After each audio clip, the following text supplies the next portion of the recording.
Good morning. I am so happy to see every one of you. And I'll tell you why. Good. The title of this talk is, "You're More Important Than You Think You Are." And I'm going to tell you why. After the service, we're celebrating the Buddha, as perhaps you've read or heard. And so there will be a little Buddhist tinge to this talk. You know that spirituality is universal. And in many languages, in many traditions, we find the same teachings. And I'll start today with the Buddhist teaching on spiritual community, because we're celebrating the Buddha. And the Buddhist teaching on spiritual community is basically the Trinity. Huh? Well, there are three jewels in Buddhism, and I noticed that that's one of the potential songs. The first one is Buddha, which is enlightenment. And the second one is Dharma, your spiritual path. And the third one is Sangha, which is your spiritual community. Those are sacred concepts in Buddha. That makes you a Buddhist, that you recognize and practice these three truths in your life. And we're all Buddhists, except for the vocabulary, which is generally a big difference between spiritual traditions.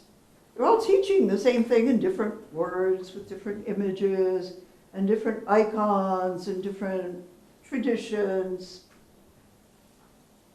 So the three elements of being an aware, practicing Buddhist are, in Jesus' terms, that was Buddha's terms, in Jesus' terms, the truth, the way, and the life. You heard that before? Okay, who is the Sangha? Everybody. Everybody in the world? Yes. Not necessarily. Yeah, I mean, in one way, yes. But a Sangha is, as it's practiced in Buddhism, and as we know it, it's an intimate group of fellow spiritual beings with whom we share awareness, with whom we share the spiritual path. So, in terms of Unity Center of Peace, who's the Sangha? You. Okay? You're the life. That's part of the Trinity. Fillmore's expression of Trinity in unity is mind, idea, expression. Truth, way, life. Buddha, Dharma, Sangha. It's all the Trinity. And what's the third term of every Trinity? Spirit. Who's spirit? Who's expression? Who's life? Who's Sangha?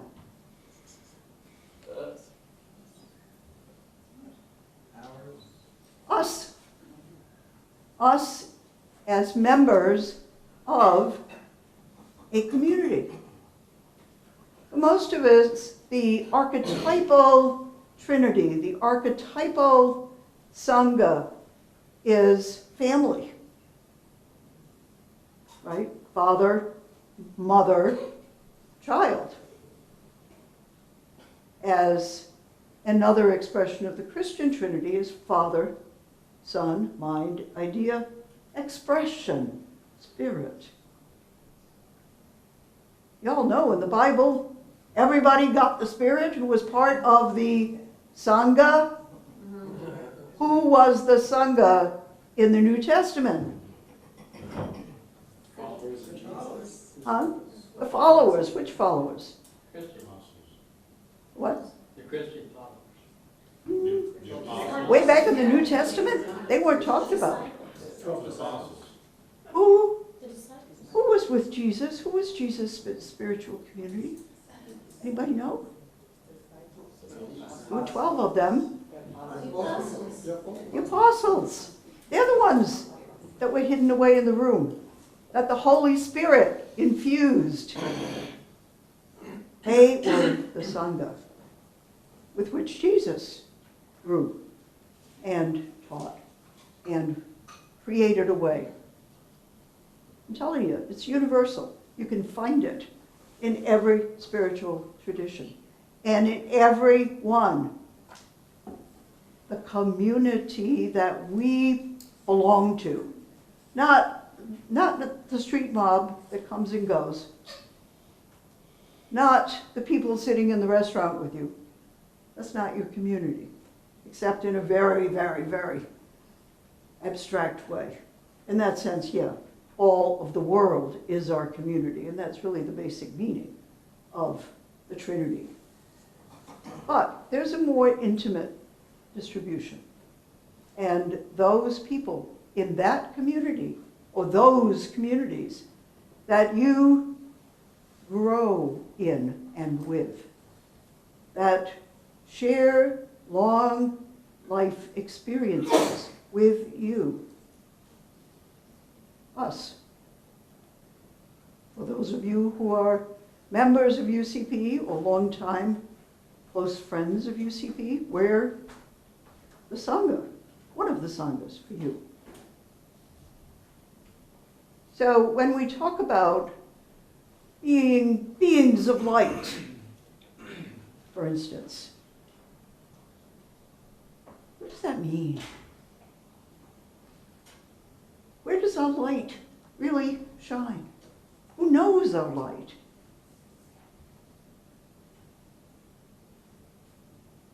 Mark, you're nodding your head. You got a word to go with that? Oh, no, I was just thinking about the last thing we're going to sing. But... Okay. Does anybody have a thought about who are the people that know your heart? All the people in here. People of like mind. I'd say the people that we've known, that we have evolved with, and we've experienced, you know, when they fell off the edge and when we haven't been there, and when we've kind of forgotten for a minute who we really are. We've been there. And those people, certainly you all, for me, are one of my spiritual communities. And I appreciate you all for that, because you have all taught me. You have reflected back to me my humanity. You have been people that if something is about to happen to me or has happened to me, you have expressed your caring. You've made me know that I matter. What does mattering mean? It means we have an impact. And when I'm all closed up in myself and worrying, usually it's a negative experience. If I'm just aware of myself, I'm worrying. Or I'm really brewing in my anger and upset. Does that sound familiar to anybody? And then you call up a friend and you tell them. And how does that feel? Like you're sharing the burden. Yeah. And how does that feel? Better, it's like a release. Feels better, doesn't it? It kind of, when you share it, it kind of goes away, it dissipates. And that doesn't mean the other person has to take it on as theirs. It's not a really healthy response, but they allow you, they witness, they hear you, they see you, they mirror back to you that you matter. We mirror back to each other that the other person really matters, that we care about them, that they make a difference to us. And frankly, abundance and prosperity, that's where you really feel them. You know, you may wish you had this or that, or even feel you need this or that, but your Sangha generally steps up when you really need something and provides it spiritually. It's all spiritual. You know, life happens in the spiritual realm. It precipitates like rain into the physical realm. But it starts in the spiritual realm. So these spiritual connections are one of the basic elements of life, of the third term of that Trinity, the way, the truth, the life. The basic truth is we are not powerful, we are not effective all by ourselves. We need Trinity. We need balance. And that's where our power lies, is in that mirror. Most of us have more than one Sangha. It's a blessing. Can you think of at least a couple of groups, maybe, I don't know, your neighborhood, your golf club, your bridge club, your theater group, your family? Huh? What else? Somebody said? I just said your family. Okay, family. Yeah. Think about how they give you a mirror for your awareness of yourself. Think about how important they are to you. Think about how when a hole comes in that network, how you miss it. What do you miss? You miss the person's spiritual energy. You miss their presence. I can think of people who I think about often who have sat here as part of our spiritual community. Nobody else takes their place. It's true in family as well. This whole thing started when I came across a picture.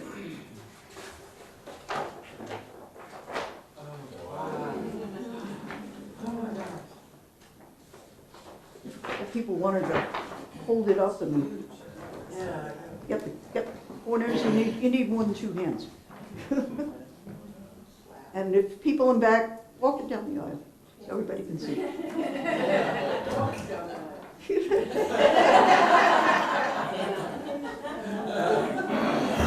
Only in Sangha would you dare to do something like that.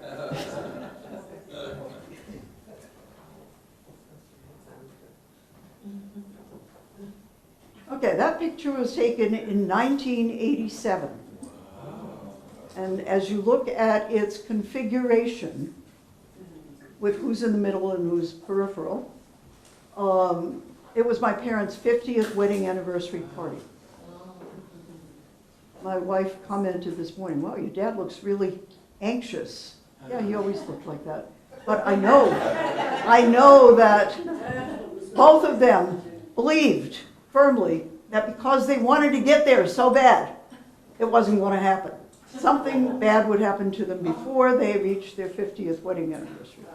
My mother worried about it for 3 years. Not kidding. And she had a great revelation that she didn't realize was a great revelation but it was to me. She said, when you're really looking forward to something, time slows way down. And at that point, I was in my 40s and life was going by like that, and I thought, oh, what am I looking forward to? Nothing. So I made sure from then on I was looking forward to something. Thank you. You know, until I reflected, this is what happens when you share with your Sangha. Until I reflected on this picture for this talk, every time I thought of the picture, which was buried in the back of a closet, I was mad. I was furious at my daughter, who was about 15 at the time. She was the only one who didn't show up at the party. She didn't want to be with family. Ugh. 15, you know. And so there was a space where I always believed Lyessa should have been standing there.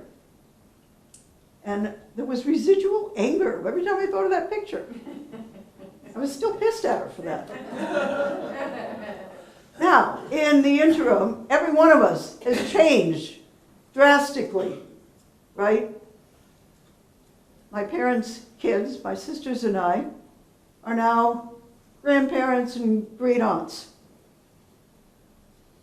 All the kids in the picture, with the exception of one who died, now have kids that are moving into college.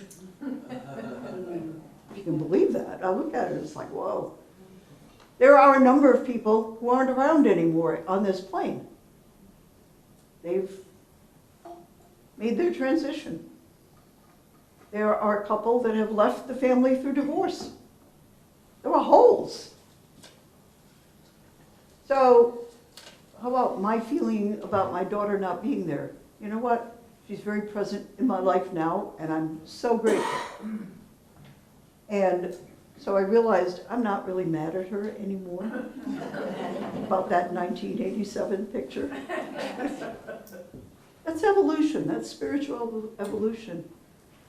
My sister, who's been a hoarder for decades, you can't even get into her apartment, told me 2 days ago that for the last year, she has had a friend come over, Sangha, 3 days a week for a couple of hours a day, and together they have emptied completely half the rooms in her apartment. All the stuff is gone. Wow! I can really express my admiration for her conscious evolution. Whoa, that's major. And I did. I'm sure that it was a confirmation for her of who she is and what her power is. Another sister who, you know, there we called Sergeant Margie, because she was the boss of everybody. You know, I have watched and lived with her over the years. Her learning to be compassionate with her kids and her grandkids as they have gone on their own, and her sister, as we have gone on our own spiritual paths and have married people that she didn't necessarily approve of, or discovered who they really were sexually and come out, or who have stayed in relationships that she didn't approve as a fundamentalist Catholic. And I have watched her every time rise to the occasion and do the loving thing and realize that the love is more important than her rules. I've watched her grow. I've grown. I mean, my spiritual journey has been my own spiritual journey, and it has challenged everybody in the family. But we have grown in love. through that. And so now, after all the years that we have been spiritual community to each other, without calling it spiritual community, we all can reflect back to each other the years of evolution of consciousness that we have participated in with each other. That's true Sangha.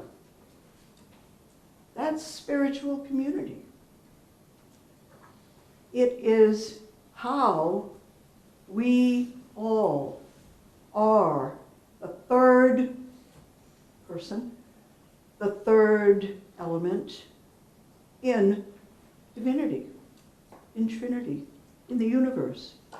We, us, every one of us, every one of you. You are that expression of spirit for all the rest of us. There was, just before I left the house to come over here, I read a quote from one of the, I don't know, it was one of Mark Hicks's lectures about what's going on with unity beliefs today. And the fact that we've kind of moved from considering God a person in and of itself. You know, God's not out there, God's in here. I don't think we've really understood that principle, that the love, that the presence of the universe that we feel, that we express, really is us. It's our higher self expressing. It's every one of our higher self that we all share, that is giving comfort to others that we know. And when you think about it, how people live and make a mark that goes on and on and on through the people they've affected and the people they've affected and the people they've affected, is how people make a real difference in the world. And it's person to person to person, higher self to higher self to higher self. And we all have higher self, and we all are higher self, and we all are the light of the universe. So I invite you to join me in really thinking about that way that we become important as a presence in life, in the universe. It's person by person by person. It's us, it's our higher self that is expressing our divinity. And appreciate, as I have learned to appreciate, that when I am present for those with whom I share spiritual community, that I'm doing what's mine to do. And sometimes when I miss other people who leave holes in the picture, that's an appearance, that's transitory. Once we belong to spiritual community, we belong, and we're important. And so it is.